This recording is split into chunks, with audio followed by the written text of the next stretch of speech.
الرحمن الرحیم نحمدہ ونصلی علی رسولہ الکریم۔ معجزے کی حقیقت صفحہ نمبر 109 ہے ہماری کتاب میں، کھولیے، ادھر 95 ہے پی ڈی ایف میں۔ جی، قانون فطرت کی نوعیت دراصل قانون عادت کی ہے،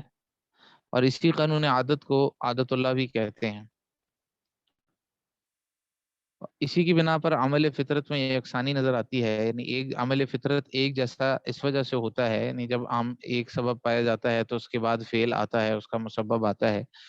کیونکہ یہ جو ہے وہ اس طرح ہی ہے قانون عادت، جس طرح عادت ایک چیز کی ہوتی ہے پھر وہ بار بار اسی طرح ہی کرتے ہیں، تو اسی طرح ہی فطرت کا قانون بھی اس طرح ہی ہے، نیچر بھی اس طرح ہی ہے کہ جیسے مثال کے طور پر ایک انسان کی ایک عادت ہوتی ہے، وہ مسلسل ایک کام کرتا ہے، اسی طرح نیچر بھی اس طرح ہی ہے کہ وہ جو مثال کے طور پر اگر کسی کا جو ہے نا وہ کوئی وزنی چیز ہے، جب اس کو اوپر سے چھوڑیں گے تو وہ نیچے کو گرے گی۔ اب اس کے جتنے بھی قانون ہیں کہ یہ میٹر ہے اور اس کی وجہ سے ہے اور یہ ہے وہ ہے، یہ سب چیزیں ایک الگ، مطلب ہم سائنس کے تھرو تو دیکھتے ہیں کہ جو ہوا آئی یہ ہوا، اور آکسیجن تھا تو یہ ہوا، اور جب جو ہے وہ گیس ہوتی ہے تو اس کے ساتھ اگر ماچس چلائیں گے تو آگ لگے گی۔ یہ ساری چیزیں جو ہے نا وہ سائنس کی سائنسی حقائق سے جو ہوں وہ تو ہوں، ٹھیک ہے، وہ تو مانتے ہیں، لیکن یہاں پر ہم بات کریں عقیدے کی۔ اب ہمارا اس بارے میں کیا عقیدہ ہونا چاہیے؟ تو جو فطری قوانین ہیں وہ اسی طرح چلتے ہیں جس طرح ہمارے جو ہے وہ عادتیں لوگوں کی ہوتی ہیں، اور جو فطری قوانین ہیں ان کو عادت اللہ بھی کہہ دیتے ہیں کہ یہ اللہ تعالیٰ کی عادت ہے، اور فرما رہے ہیں کہ ان قوانین عادت کا منشا اندھے بہرے بے علم اور بے اختیار مادہ کا اٹل وجوب و لزوم نہیں ہے۔ ہم اس سے یہ نہیں کہہ سکتے جی میٹر جو ہے نا وہ، یا سائنس کی جو باتیں ہیں وہ اصل اس کی منشا وہ نہیں ہے، بلکہ ایک علم و اختیار والی ذات اللہ تعالیٰ ہے جو اپنی کسی حکمت و مشیت کے تحت کبھی کبھی اس عام عادت کے خلاف اور اپنی خاص عادت کے مطابق بھی کر سکتی ہے۔ جی ہاں، یہ اللہ رب العزت کی منشا ہے، یہ اللہ رب العزت کی مرضی ہے، اور یہ اللہ رب العزت کا طریقہ ہے کہ اللہ رب العزت مثال کے طور پر سانس لینے کے لیے آکسیجن کی ضرورت ہوتی ہے، یہ اب اللہ رب العزت نے ایسا کیا ہے، اللہ رب العزت نے یہ قانون رکھا ہے، یہ اللہ کی عادت ہے۔ اور ایسا بھی ہو سکتا ہے کہ جہاں پر آکسیجن کے لیول بالکل ہی ڈاؤن ہو وہاں پر کسی کو آرام سے سانس آ رہا ہو۔ اب یہ جو ہے نا ہمارے مثال کے طور پر یہ جو سائنس جس چیزوں کو مانتی ہے، ٹھیک ہے، ہم اس کا انکار نہیں کرتے کہ سائنس ہے، لیکن اس کی اصل وجہ، وہ قانون رکھا کس نے اور اس کے مطابق عمل کیوں ہوتا ہے، وہ اللہ رب العزت کرنے سے ہوتا ہے، اللہ ہی کرتے ہیں۔ اور جو ہے نا وہ فرمایا کہ یہ اللہ رب العزت کے کرنے سے اللہ کی مشیت ہے اصل، اور کبھی ایسا بھی ہو جاتا ہے کہ اللہ رب العزت اس کے خلاف کر دیں۔ یاد رہے کہ عادت اللہ کی دو قسمیں ہیں، پہلی قسم یہ ہے کہ عام جاری عادت، یعنی عام عادت تو جاری نظر آتی ہے وہ عادت ہے، اور دوسری ہے خاص موقت عادت، یعنی خاص وقت کی عادت۔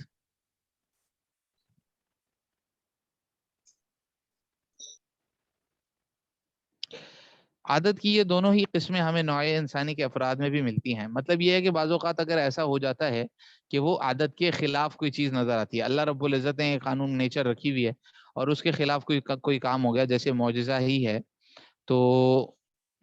ہم نے یہ نظر آتا ہے کہ سبب اس بات کا جلنے کا ہے، مثال کے طور پر کپڑا ہم ڈالیں گے آگ کے اندر تو جلے گا۔ اب یہ ہم نے یہ پیچھے سارا پڑھا کہ اسباب ہیں، مسبب ہے اس کا، اور اس کے درمیان اثر تاثیر سبب مسبب کا کتنا تعلق ہے، کرنے والے تو بہرحال اللہ ہی ہیں، لیکن بہرحال جب یہ عادت ہے، یہ اللہ، اس کو ہم عادت اللہ کہہ سکتے ہیں کہ یہ جو ہے کپڑا جب جاتا ہے تو جل جاتا ہے۔ فرمایا یہ اللہ رب العزت کی عام جاری عادت ہے۔ دو قسم کی عادتیں ہیں، ایک ہے عام جاری عادت جو عام طور سے ہوتی ہے، اور دوسری ہے خاص موقت عادت، کہ کبھی یہ بھی ہو جائے اگر کہ حضرت ابراہیم علیہ السلام کو آگ میں ڈالا لیکن آگ نے ان کو نہیں جلایا، یہ بھی اللہ کی ایک عادت ہے۔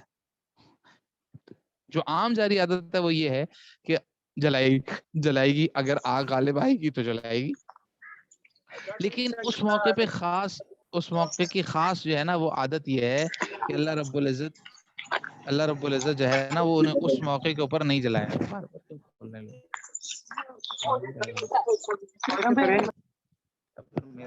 میرا اسپیکر بند کر، ایسے سننے کی تو ضرورت نہیں۔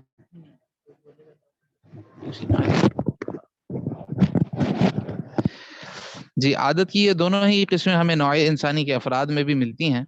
مثلا ایک شخص کو ہم دیکھتے ہیں کہ بڑا نرم خو، حلیم الطبع اور بردبار ہے. بڑا نرم شخص ہے، ایزی گوئنگ پرسن جس کو بولتے ہیں، بڑا سافٹ اسپوکن ہے، اچھا آدمی ہے.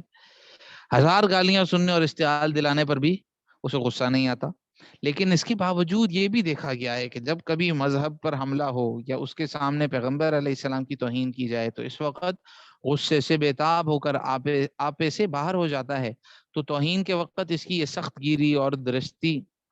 اگرچہ اس کی عام عادت کے خلاف ہے، لیکن وہ بجائے خود اس کی ایک خاص اور مستقل عادت ہے جس کے تجربے کا موقع گاہ بگاہ اس کے اسباب مہیا ہونے پر ملتا ہے.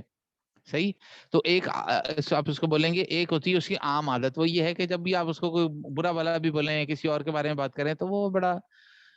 ریلیکس رہتا ہے، کوئی مسئلہ نہیں، اس کے اوپر اتنا ریئیکشن نہیں لیتا. لیکن جب بات آتی ہے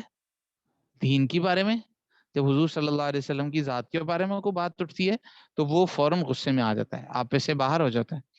تو یہ اب کیا کہا جائے گا کہ یہ اس کی ایک خاص عادت ہے. یہ نہیں ہے کہ اس نے عادت کے خلاف کیا، بلکہ اس کی یہ ایک خاص عادت ہے، فرق ہے. چلیے، اب جس چیز کو معجزہ کہتے ہیں وہ بھی اللہ تعالیٰ کا ایک فعل ہے جو اس کی عام عادت کے گو خلاف ہے، مگر خاص عادت کے خلاف نہیں ہوتا بلکہ اس کے موافق ہوتا ہے، کیونکہ خاص اوقات میں مخصوص مصلحتوں کی بنا پر عادت کو چھوڑ کر خوارق اور معجزات کو ظاہر کرنا یہ بھی اللہ تعالیٰ کی ایک خاص عادت ہے. اور جیسا کہ عام جاری عادت کے تحت اللہ تعالیٰ کے افعال کے وقوع میں آنے کا سلسلہ اسباب ہوتا ہے. مثلا بچہ پیدا ہوتا ہے تو مرد عورت کے ملنے سے، اور پھر کم از کم ایک مخصوص مدت تک رحم میں پرورش پانے کے بعد پیدا ہوتا ہے.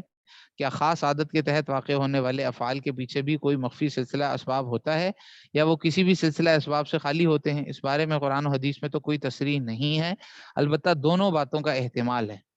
لیکن یہ ہے کہ سلسلہ اسباب چاہے ہو نہ ہو، اللہ رب العزت کی وہ خاص عادت کے موافق ہے، تو اس کو یہ کہنا پھر بھی صحیح نہیں ہے کہ وہ اللہ کی عادت کے خلاف ہے. ہاں البتہ خارق عادت جو بولتے ہیں وہ مطلب یہ کہ ہمارے عام رواج کے خلاف ہے، اور خاص کوئی وجہ ہے اس کی، جو معجزہ جو ظاہر ہوا جو عام عادت کے خلاف تھا، وہ جو ہے وہ اس کی کوئی خاص وجہ ہے جس کی وجہ سے اللہ رب العزت نے ایسا کیا. صحیح. اس بارے میں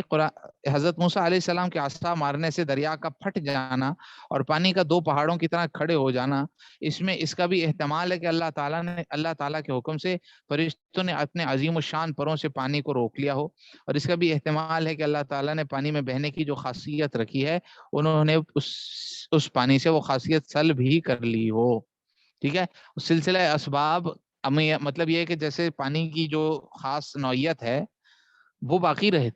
یعنی پانی جس طرح بہتا ہوا ہے اس کے اندر وہ صفت ہے، لیکن فرشتوں نے اس کو روک لیا. اللہ رب العزت نے اس کے سامنے ایک ایسی دیوار کھڑی کر دی جو نظر نہیں آ رہی، اور جس نے پانی کو جو ہے نا وہ یوں روک لیا، اب درمیان میں سے راستہ بن گیا. تو یہ بھی ہو سکتا ہے کہ جو ہمارے سلسلہ اسباب ہیں وہ وہاں پر کار فرما ہو، نظر آ رہے ہوں، لیکن یہ بھی ہو سکتا ہے کہ وہ سلسلہ اسباب نہ ہوں. اس بارے میں کوئی تصریح قرآن حدیث میں نہیں ہے، تو ہم بھی اس بارے میں نہیں کچھ کہہ سکتے. جی، حضرت ابراہیم علیہ السلام کو جس آگ میں ڈالا گیا، اس میں بھی یہ احتمال ہے کہ اللہ تعالیٰ نے اس کی تپش اور جلانے کی خاصیت سلب کر لی ہو، اور یہ بھی احتمال ہے کہ اللہ کے حکم سے کسی فرشتے کی ٹھنڈی سانس نے اس آگ کی تپش کو ختم کر دیا ہو. غرض کسی فعل میں دونوں احتمال ہوں یا کسی میں ان سے متعین صرف ایک احتمال ہو، یہ سب کچھ ممکن ہے، اور اللہ تعالیٰ کو ہر طرح کی قدرت ہے. ان کا صرف یہ کہنا کہ ہو جا کسی کام کے ہو جانے کے لیے کافی ہے. تو اللہ رب العزت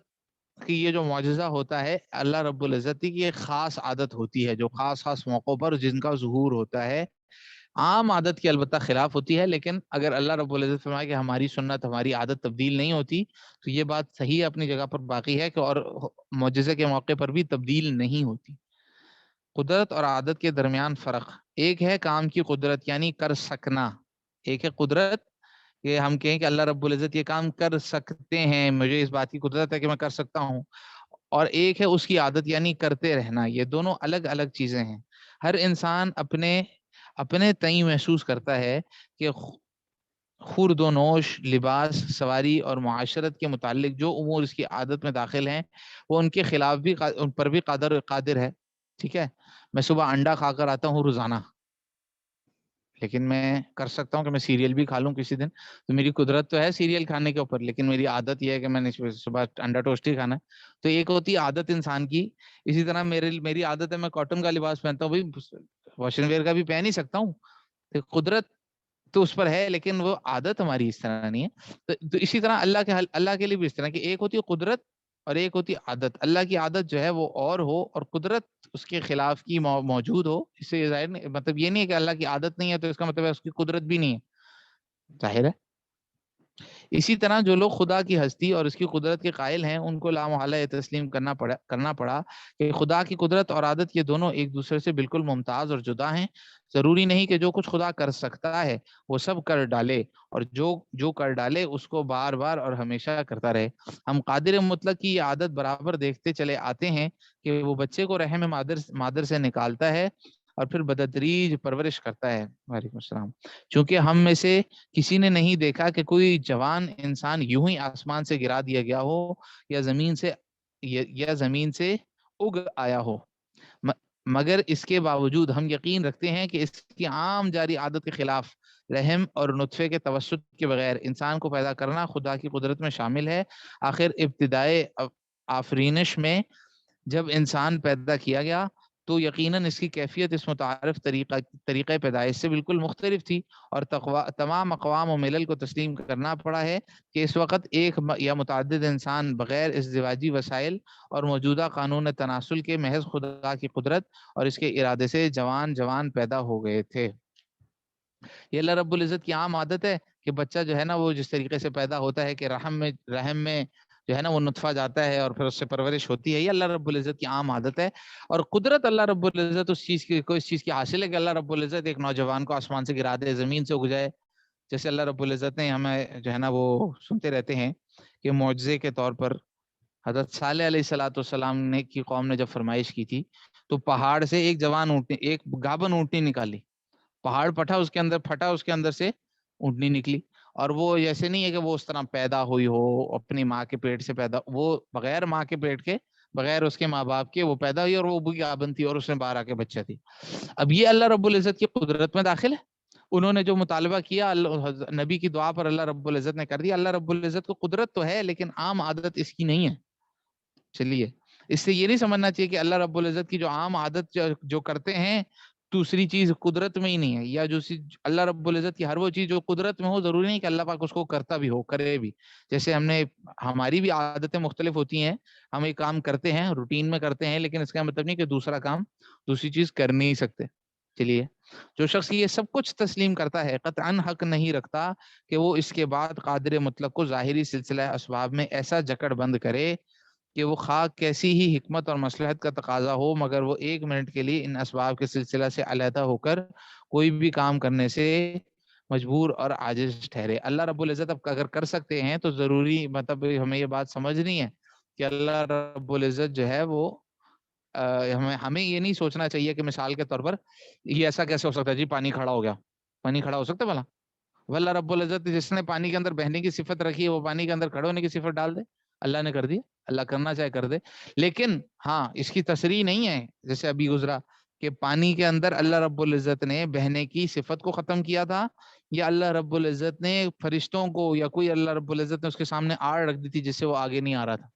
جس کو دونوں طرح مان سکتے ہیں، لیکن یہ بات سوچنا کہ نہیں یہ تو نہیں ہو سکتا یار، پانی تو بہتا ہی ہے تو ضرور آڑ ہی آئی ہوگی اس کے آگے، یہ تو نہیں ہو سکتا کہ پانی کھڑا ہو گیا ہو. کوئی ایسا سلسلہ اسباب میں نہیں، اپنے جو ہمارے سلسلہ اسباب ہے ان میں سے سوچنا کہ آڑ آتی ہے تو پانی رکتا ہے. بھئی اللہ رب العزت نے پانی پیدا کیا، اللہ پاک اس کی صفت کو بدل دے. تو جو اللہ رب العزت کو قادر مطلق مانتا ہے وہ جو یہ سمجھے کہ اللہ کی ایک عادت ہوتی ہے، اللہ رب العزت کی قدرت ہوتی ہے. اللہ عام طور سے پانی کے اندر بہنے کی صفت کو رکھتے ہیں، پانی آپس میں بہ کے اکٹھے مل جاتا ہے، لیکن اللہ جل شانہ جب چاہیں تو پانی کے اندر بہنے کی صفت نکال سکتے ہیں. اگر اللہ پاک نے اس وقت نکال دیا تو اللہ کر سکتے تھے. اس پہ ایک منٹ کے لیے بھی یہ جو ہے نا وہ ایسے اس بات کا تصور درست نہیں ہے کہ اللہ پاک نہیں کر سکتے. معجزہ کا دلیل نبوت ہونا، معجزہ جو ہے وہ نبی ہونے کی دلیل ہے کہ نبی ایک دعویٰ کر رہا ہے کہ میں اللہ رب العزت کا پیغمبر ہوں، اس کے بعد وہ ایک جو ہے نا وہ معجزہ دکھاتا ہے تو یہ اس بات کی واقعی دلیل ہوتی ہے کہ یہ نبی ہے. تو حکم یہ ہوتا تھا کہ اگر کوئی ہے نا اس دعوی نبوت کے ساتھ کوئی ایسی خارق عادت چیز کوئی اگر کوئی شخص دکھا دے تو ٹھیک ہے، اس کے نبی ہونے کی یہ دلیل ہے۔ عام انسانوں کی فطرت ہے کہ جب ان کے سامنے کوئی شخص غیر معمولی دعویٰ کرتا ہے تو وہ اس سے دلیل کے طلبگار ہوتے ہیں۔ اس سے بڑھ کر کیا دعویٰ ہوگا کہ ایک شخص یہ کہے کہ وہ لوگوں کی طرف خدا کا فرستادہ ہے، اللہ کی طرف سے بھیجا ہوا ہے۔ چونکہ یہ دعویٰ بہت بڑا اور بہت غیر معمولی یعنی ایکسٹرا آرڈنری ہے، اس لیے اس کی دلیل اور نشانی بھی غیر معمولی ایکسٹرا آرڈنری ہونی چاہیے۔ اور اگرچہ وہ لوگ جو عالی فہم اور سلیم الطبع ہوتے ہیں ان کے لیے اصل دلیل تو نبی کی ذات و صفات اور اس کی تعلیم ہوتی ہے، لیکن عام لوگ جو ظاہری اور حسی نشانیوں سے متاثر ہوتے ہیں، اللہ تعالیٰ ان کو بھی تشنا نہیں چھوڑتے، اللہ پاک ان کو بھی پیاسا نہیں چھوڑتے، اور ضرورت اور مصلحت کے مطابق اپنے انبیاء کو ایسی نشانی عطا فرماتے ہیں جن کے دکھانے سے دوسرے تمام انسان عاجز ہوں، تاکہ کوئی شخص انبیاء علیہ السلام سے معارضہ نہ کر سکے کہ ایسا تو اور لوگ بھی کر سکتے ہیں۔ یہی وجہ ہے کہ جب صالح علیہ السلام نے اپنی قوم کو دعوت دی تو وہ کہنے لگے ما انت الا بشر مثلنا فاتی بآیۃ ان کنت من الصادقین، تو بھی ایک آدمی ہے جیسے ہماری طرح ایک آدمی ہی ہے، سو لے آ کچھ نشانی اگر تو سچا ہے۔ اس کے جواب میں صالح علیہ السلام نے فرمایا یا قوم ھذہ ناقۃ اللہ لکم آیۃ، اے میری قوم یہ اونٹنی اللہ کی تمہارے لیے نشانی۔ تو موسیٰ علیہ السلام حضرت موسیٰ علیہ السلام نے یہ حضرت صالح علیہ السلام نے ان کو کیا جواب دیا کہ تمہیں نشانی چاہیے تھی، یہ اونٹنی پہاڑ سے نکلی، یہ نشانی ہے۔ یہ نشانی اس بات کی ہے کہ میں اللہ کا نبی ہوں، کیونکہ جو ہے نا وہ ایسی انہوں نے چیز دکھا دی جو عادت کے بالکل خلاف تھی۔ حضرت موسیٰ علیہ السلام نے فرعون کو دعوت دی تو وہ بولا ان کنت جئت بآیۃ فأت بہا ان کنت من الصادقین، اگر تو سچا ہے تو جو کوئی نشانی لے کر آیا تو وہ دکھا دے۔ حضرت موسیٰ علیہ السلام نے اپنا عصا ڈالا، فالقى عصاه فاذا هي ثعبان مبین، حضرت موسیٰ علیہ السلام نے اپنا عصا ڈال دیا، اسی وقت وہ اژدہا ہو گیا، صریح واضح طور پر نظر آنے والا کتنا بڑا اژدہا۔ لیکن جو لوگ حق اور اس کی نشانی کو دیکھنے اور پہچاننے کے باوجود ماننے پر آمادہ نہ ہوں اور محض کٹ حجتی کے طور پر قسم کے مطالبے کرتے ہو تو مصلحت اور حکمت کے خلاف ہونے کی وجہ سے اللہ تعالیٰ ان کے مطالبے پورے نہیں کرتا۔ یعنی یہ نہیں ہے کہ تم مطالبے کرے جاؤ اللہ پاک پورے کری جائے، اچھا اب یہ کر کے دکھاؤ، اچھا پھر یہ کر کے دکھاؤ، اب وہ کر ابھی آپ کو ایک چیز اگر اللہ پاک نے ایک بھی معجزہ اگر کسی نبی کو دے دیا اور اس نے دکھائی دلیل، تو اچھا یہ بھی بات ہے کہ اللہ پاک نے ہر نبی کو کوئی نہ کوئی دلیل دے کر بھیجا، معجزہ دے کر بھیجا ہر نبی کو۔ اس لیے جن قوموں نے اپنے نبی کو یہ کہا کہ تم کوئی دلیل نہیں لے کر آئے، وہ تو ہٹ دھرمی سے کہا، دلیل لے کر آئے، اور ایسی دلیل سارے نبی لے کر آئے کہ اس کو عقل سلیم ضرور تسلیم کرتی، لیکن وہ پھر بھی جو ہے نا وہ جب انکار کرتے رہے تو وہ ان کی عناد اور ہٹ دھرمی تھی۔ تو اللہ رب العزت نے جو معجزہ عطا فرمایا وہ دلیل ہوتی ہے۔ یاد رہے کہ معجزہ اور کرامت اللہ تعالیٰ کا فعل ہوتا ہے جو کسی نبی یا ولی کے ہاتھ پر ظاہر کیا جاتا ہے۔ جب اللہ تعالیٰ چاہتے ہیں ان کو ظاہر فرماتے ہیں۔ نبی یا ولی کو قدرت حاصل نہیں ہوتی کہ وہ از خود جب چاہیں معجزہ یا کرامت کر کے دکھاویں، لہٰذا اگر کوئی شخص نبوت کا جھوٹا دعویٰ کرے اور کوئی معجزہ دکھانے کا دعویٰ کرے،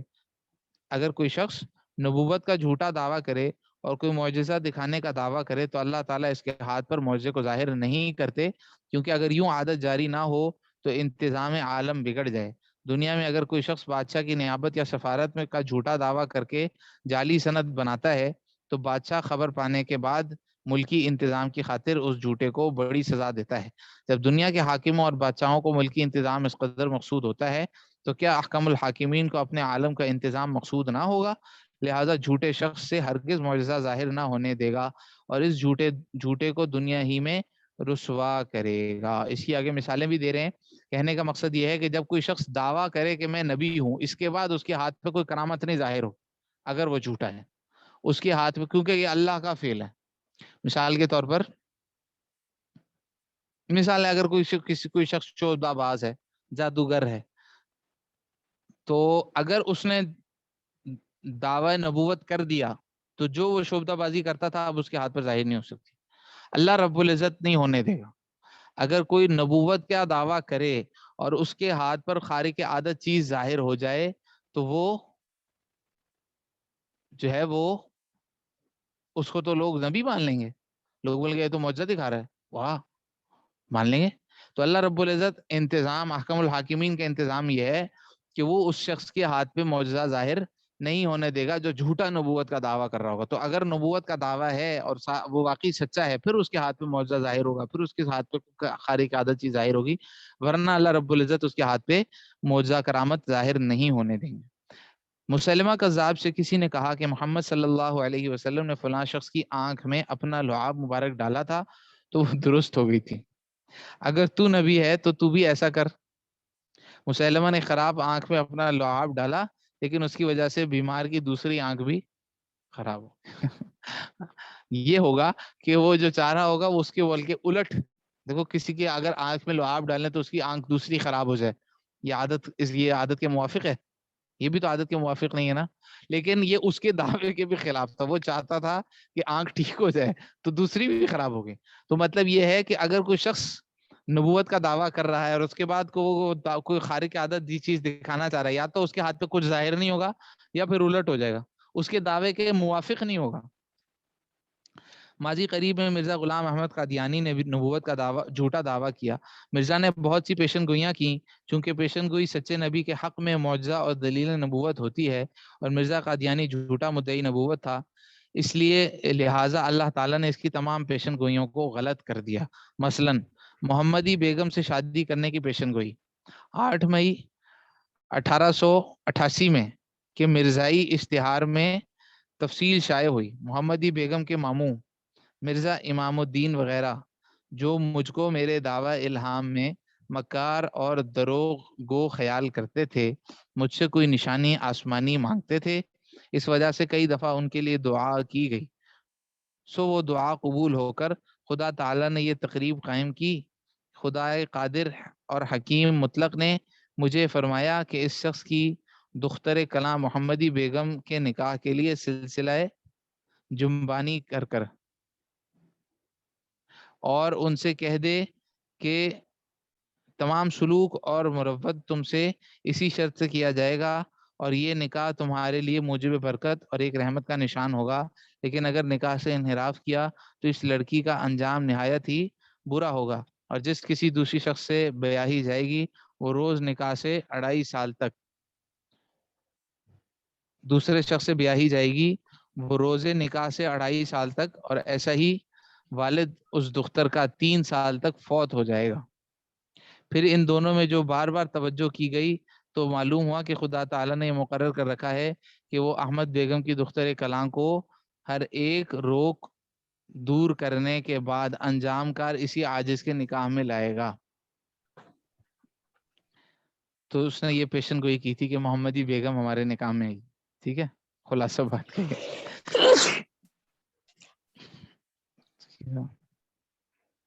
بدخیال لوگوں کو واضح ہو کہ ہمارا صدق یا کذب جاننے کے بعد، یعنی یہ بھی اسی کی ایک عبارت ہے کہ جو مرزا کی تھی، بدخیال لوگوں کو واضح ہو کہ ہمارا صدق یا کذب جاننے کے لیے ہماری پیش گوئی سے بڑھ کر اور کوئی محل امتحان نہیں ہو سکتا۔ میں بار بار کہتا ہوں کہ نفس پیش گوئی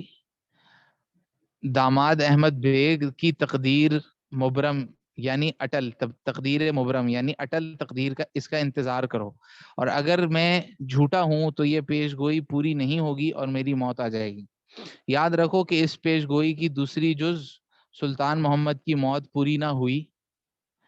تو میں ہر ایک بد سے بدتر ٹھہروں گا۔ اے احمقو، یہ انسان کا افتراء نہیں، نہ یہ کسی خبیث مفتری کا کاروبار ہے، یقیناً سمجھو کہ یہ خدا کا سچا وعدہ ہے، وہی خدا جس کی باتیں نہیں ٹلتی۔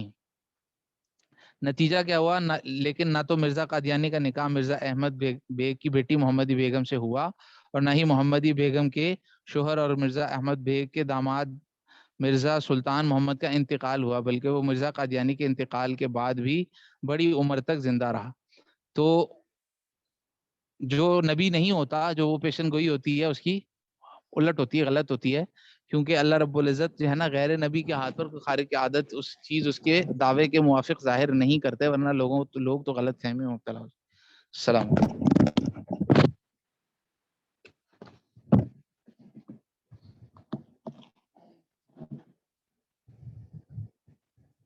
کیا وہ پیسہ